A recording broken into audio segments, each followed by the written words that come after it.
You already believe the title. You already accept that 60 minutes a day matters.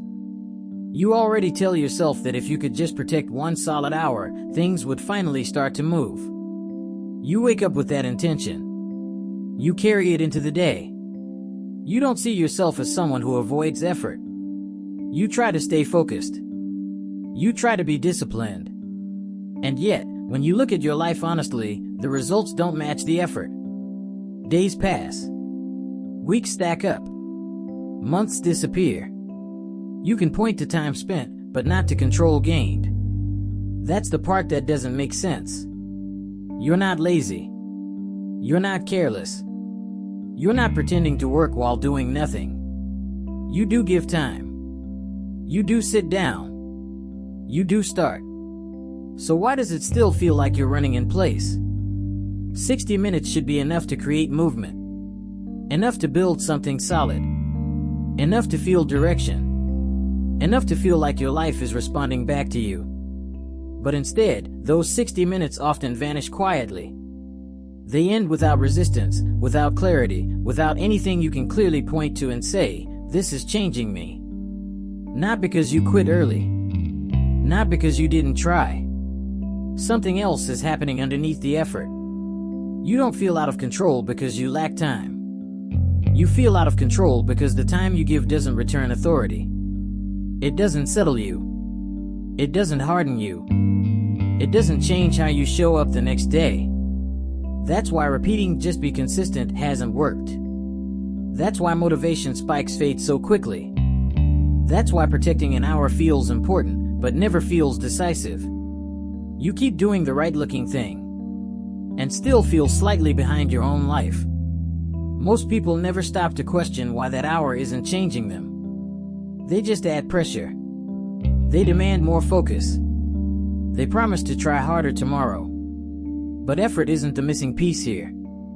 And if 60 minutes a day really could change your life, the problem isn't whether you give the time. It's something far quieter than that. What makes this frustrating is that nothing about your situation looks broken on the surface.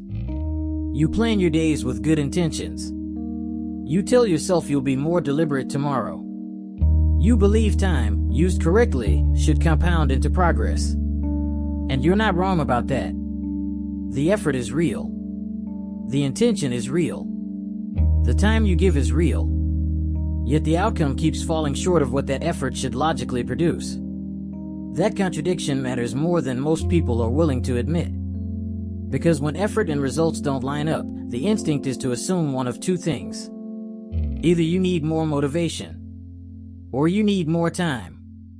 So you try to push yourself harder. You try to guard your schedule more aggressively. You try to squeeze focus out of force. And for a short while, it feels like it's working. You feel productive. You feel responsible.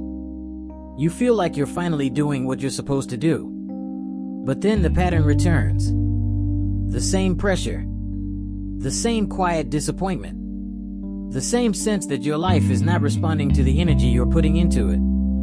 This is where most people get stuck, not because they're weak, but because the problem hides inside something they already trust.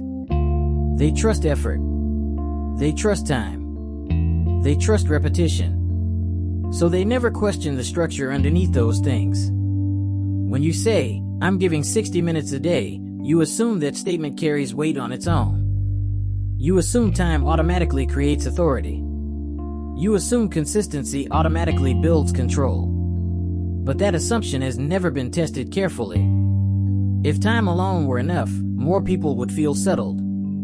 If effort alone were enough, more people would feel aligned. If repetition alone were enough, progress would feel quieter and more permanent than it does. Instead, what you feel is friction. You feel like you're constantly restarting. Like each day asks you to prove discipline all over again. That shouldn't be happening. Real discipline doesn't feel like daily negotiation. Real structure doesn't feel fragile. Real control doesn't disappear overnight. So when 60 minutes keeps demanding effort but never returns stability, it's pointing at something specific. Not something dramatic. Not something motivational. Something foundational that most people never slow down enough to examine. They stay busy. They stay determined. They stay slightly dissatisfied. And they never notice that the problem isn't how much time they give, but what that time is actually reinforcing inside them. That distinction is small, but it changes everything. There is a quiet principle at work here, and once you see it, the confusion around effort and time starts to settle. Not because everything becomes easy, but because things finally make sense. Time does not change your life. What time trains inside you does. That's the distinction most people miss. When you give 60 minutes a day, you assume the value comes from the duration, from the discipline of showing up, from the idea that consistency itself will eventually force results. But time has no intelligence of its own. It doesn't care what you repeat. It doesn't care whether you are becoming stronger or simply becoming familiar with effort. Every repeated hour is a vote. Not for outcomes, but for identity. What you practice daily doesn't just move projects forward. It teaches you how you operate under pressure. It teaches you what you tolerate. It teaches you how you respond when nothing exciting is happening. If those 60 minutes train avoidance, distraction, or shallow focus, you don't become more disciplined. You become more efficient at starting without finishing. If those 60 minutes train urgency without structure, you don't gain control. You reinforce the habit of pushing without direction. This is why effort can feel exhausting without being transformative. You're not building capacity. You're rehearsing a pattern. Discipline is not the act of forcing yourself to work. Discipline is the alignment between what you repeat and who you are becoming. That alignment is what gives time weight. When discipline is aligned, consistency feels quieter. You don't need to negotiate with yourself every morning. You don't need emotional momentum to begin. The hour starts shaping you back. When discipline is misaligned, every session feels like willpower, like resistance, like something you have to overcome again and again. Most people interpret that resistance as a personal flaw. They think they need more toughness, more intensity, more pressure. But resistance is often a signal that the structure underneath your effort is wrong. This is where the title gets misunderstood. 60 minutes a day can change your life is true, but only if those 60 minutes are building authority, not just activity. Authority is the feeling that your actions are leading you somewhere, that your effort is shaping your future self, not just consuming energy. Without that, time becomes maintenance. You stay busy.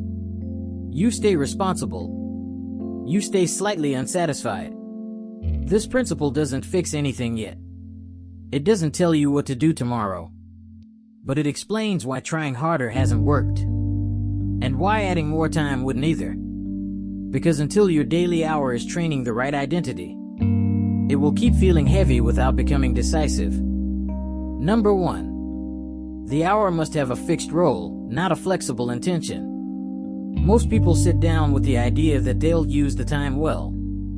That sounds responsible, but it's vague. Vagueness forces decision-making inside the hour. Decision-making drains authority before the work even begins. When the role of the hour is unclear, the mind looks for comfort, novelty, or visible progress. You feel busy, but the hour doesn't shape you. It just passes. A disciplined hour has a single non-negotiable purpose. Not a task list. A role. That role should be uncomfortable in a quiet way.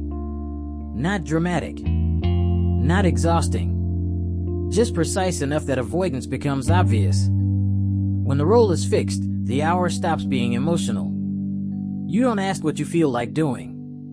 You execute the role and leave. That's how authority starts forming. Number 2. The hour must train completion, not stimulation. Many people fill their 60 minutes with things that feel productive but never reach a clear end. They start. They adjust. They explore. They consume. And they leave without closure. This trains a dangerous identity, someone who begins with energy and exits without resolution. Repeated daily, that pattern leaks into everything else in life. Completion doesn't mean finishing everything. It means finishing one defined unit fully. A completed unit hardens self-trust. An incomplete unit softens it. The goal of the hour is not progress. It's integrity. Integrity is what allows progress to compound later. Number 3. The hour must be boring enough to remove ego. If your 60 minutes require excitement to function, they will fail you on ordinary days. Real discipline is built in environments that don't reward you emotionally. Boredom strips performance. It exposes whether you can act without applause, urgency, or novelty. When you stay present inside a boring structure, something shifts. You stop proving. You stop pushing. You start operating. That transition is subtle, but it's where control is built. A disciplined hour doesn't make you feel impressive.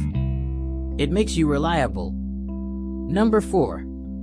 The hour must end the same way every day. Most people end work when they feel done or tired. That trains inconsistency. Ending the hour deliberately, even when you could continue, teaches restraint. It reinforces the idea that you are in charge of your energy, not consumed by it. A controlled ending leaves clarity behind. You walk away knowing exactly where you'll resume tomorrow. That clarity removes friction before it has a chance to grow. Number 5. The hour must never be negotiated. Negotiation sounds harmless. It isn't. Every time you bargain with yourself, you weaken authority. You teach your mind that commitment is flexible. A non-negotiated hour doesn't feel intense. It feels settled. You don't motivate yourself into it. You don't argue your way out of it. You simply show up because that's who you are training yourself to be. This framework isn't designed to make you feel accomplished today. It's designed to remove fragility from your discipline. If this structure feels plain, that's intentional. Plain systems survive pressure. And when your 60 minutes stop asking for emotional effort, they finally start changing you quietly, day by day. At this stage, something important needs to be reframed, because this is where many people quietly step off the path without realizing it. Not because the structure is too hard, but because it stops entertaining them. Boredom shows up. Silence shows up. Resistance shows up without drama. And most people interpret that as a warning sign. They assume something is wrong. They assume they've lost motivation. They assume the system has stopped working. In reality, those signals mean the opposite. When discipline becomes boring, it's no longer feeding your ego. It's no longer giving you emotional rewards for showing up.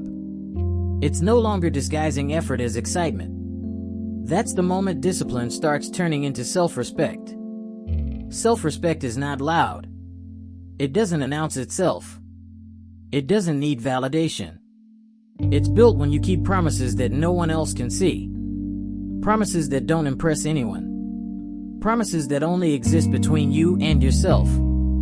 Every time you complete your hour without drama, without negotiation, without needing to feel inspired, you reinforce a quiet identity shift. You stop seeing yourself as someone who tries. You start seeing yourself as someone who operates. Comfort fights this shift aggressively. Not by creating pain, but by offering relief. It suggests skipping today won't matter. It reframes consistency as optional. It tells you that you deserve a break because you've been responsible lately. Comfort always speaks reasonably. That's what makes it dangerous. The cost of comfort is delayed, not immediate. Nothing bad happens the first time you loosen the standard. Nothing obvious breaks the second time either. But gradually, self-trust erodes. Your word to yourself starts carrying less weight. Your standards become flexible without you consciously choosing that. Quiet consistency works the opposite way. Its rewards don't arrive quickly. They arrive subtly. You notice you start faster. You hesitate less. You recover from disruption more easily. Those changes don't feel exciting, but they're permanent. Discipline isn't about forcing yourself to do hard things. It's about removing friction from doing the right things repeatedly. When identity aligns with behavior, effort decreases. Not because the work gets easier, but because resistance disappears. You stop needing momentum. You stop waiting for the right mood. You stop measuring days by how motivated you felt.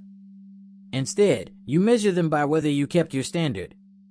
That shift is what separates people who sustain progress from people who restart endlessly. Keeping promises to yourself is not a personality trait. It's a trained behavior. Every completed hour reinforces the belief that your decisions are reliable. Every skipped or negotiated hour weakens that belief slightly. Over time, that difference compounds into confidence that doesn't depend on emotion. This is why effort alone never creates change. Effort without identity creates exhaustion. But discipline rooted in self-respect creates calm authority. You don't need to announce it. You don't need to prove it. You carry it quietly into everything else you do. That's what 60 minutes a day is capable of building. Not productivity. Not motivation. A version of you that trusts itself. And once that trust is in place, progress stops feeling fragile. If you think about this from the perspective of your future self, something becomes very clear. Your life doesn't change on the days you feel motivated. It changes on the days you show up without needing to feel anything at all. A year from now, you won't remember how intense you felt at the start. You won't remember how inspired you were on certain mornings. You'll remember whether you became someone who could be relied on. Not by others. By yourself. Control is not dramatic. It doesn't rush in. It settles in quietly when your actions start matching your standards without negotiation. That's what those 60 minutes are really for. Not to fix your life in one session. Not to impress you with visible progress. But to build a steady internal order that doesn't collapse when conditions aren't perfect. When your time has structure, your mind stops arguing. When your discipline has identity behind it, effort stops feeling heavy. When your promises to yourself are kept consistently, confidence stops needing proof. Nothing about this requires intensity. It requires clarity. You don't need more hours. You don't need a better mood. You don't need to wait until life feels easier. You need one standard that doesn't change. 1 hour that isn't negotiated. One daily action that teaches you, quietly, that your word matters. That kind of discipline doesn't announce itself. But it changes how you move through everything else. Over time, your decisions become calmer. Your focus becomes steadier. Your life begins responding to you instead of resisting you. Not because you forced it, but because you built control where it actually forms. 60 minutes a day doesn't change your life all at once. It changes who you become while living it. And once that shift happens, everything else has a place to land.